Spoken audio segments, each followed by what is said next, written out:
আসসালামু আলাইকুম প্রিয় ফুটবল ফ্যান্স। দর্শক, আন্তর্জাতিক প্রীতি ম্যাচে ইকুয়েডরের মুখোমুখি বর্তমান বিশ্ব চ্যাম্পিয়ন আর্জেন্টিনা।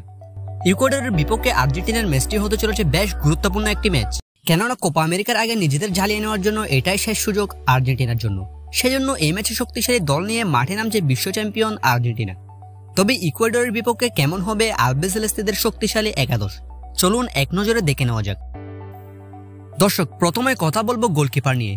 ইকুয়েডরের বিপক্ষে আর্জেন্টিনার গোলবারে অটো চয়েস হিসেবে থাকবেন আর্জেন্টাইন কাতার বিশ্বকাপ জয়ী গোলরক্ষক এমিলিয়ানো মার্টিনেজ, কেননা তিনি আর্জেন্টিনার গোলবারে যেভাবে আধিপত্য বিস্তার করছেন তা একেবারে অবিশ্বাস্য।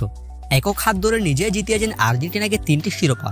দলের হয়ে প্রয়োজনীয় মুহূর্তে জ্বলে উঠেছেন অ্যাস্টন ভিলার এই আর্জেন্টাইন গোলরক্ষক। সেজন্য ইকুয়েডরের বিপক্ষে চোখ বন্ধ করেই এমিলিয়ানো মার্টিনেজকে গোলবারে দেখা যাবে স্কেলানির সিদ্ধান্ত অনুযায়ী। ডিফেন্স লাইনের কথা বললে লেফট ব্যাক হিসেবে থাকতে পারেন মার্কোস আকুনা, তবে নিকোলাস টাগলাফিকিও থাকার সম্ভাবনা সবচেয়ে বেশি, এবং 2 সেন্টার ব্যাক হিসেবে থাকবেন আর্জেন্টাইন ডিফেন্সের প্রাণবোমরা ক্রিস্টিয়ান রোমেরো এবং অভিজ্ঞ নিকোলাস ওটামেন্ডি। ডিফেন্স লাইনের সাবস্টিটিউট হিসেবে দেখা যাবে লিসান্দ্রো মার্টিনেজ জার্মান প্যাজেলাদের, এবং রাইট ব্যাক হিসেবে দেখা যাবে চিরচরিত নেহোয়েল মোলিনাকে, এবং রাইট ব্যাকের সাবস্টিটিউট হিসেবে থাকবেন গনজালো মন্টিয়েল। দর্শক, মিডফিল্ডে দেখা যাবে একাধিক বিশ্বমানের ফুটবলারকে, যেখানে রয়েছেন Rodrigo De Paul, Alexis Mac Allister, Enzo Fernandez, Giovani Lo Celso প্যারাদেসদের মতো তারকারা। তবে শুরুর একাদশে দি পল, এনজো ফার্নান্দেজ এবং অ্যালেক্সিস ম্যাকঅ্যালিস্টারকে দেখা যাওয়ার সম্ভাবনাই সবচেয়ে বেশি, কেননা স্কেলানি গুরুত্বপূর্ণ ম্যাচগুলোকে এই 3 তারকাকে মিডফিল্ডে প্রাধান্য দিয়ে থাকেন। এবং সাবস্টিটিউট হিসেবে মিডফিল্ডে দেখা যেতে পারে Leandro Paredes, Thiago Almada, Ezequiel Palacios, Giovani Lo সেলসোর মতো তারকাদের। সেক্ষেত্রে ইকুয়েডরের বিপক্ষে দারুণ একটা বন্ডিং তৈরি হবে মিডফিল্ড এবং অ্যাটাকারদের মধ্যে। দর্শক, এই ম্যাচে ফরওয়ার্ড হিসেবে দেখা যাবে দলের প্রাণবোমরা লিওনেল মেসি এবং আনহেল ডি মারিয়াকে। স্ট্রাইকার হিসেবে থাকবেন জুলিয়ান আলভারেজ, তবে লাউতারো মার্টিনেজকে দেখা যাওয়ার সম্ভাবনাও রয়েছে।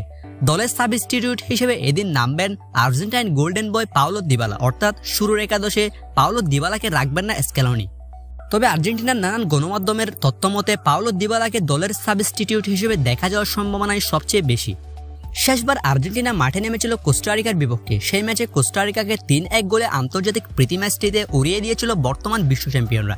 সেই ম্যাচটিতে ছিলেন না দলটির সবচেয়ে বড় তারকা মেসি, তখন হ্যামস্ট্রিংয়ের ইনজুরিতে পড়েছিলেন তিনি। কিন্তু এবার ইকুয়েডরের বিপক্ষে ম্যাচটিতে মাঠে ফিরছেন আর্জেন্টাইন সুপারস্টার।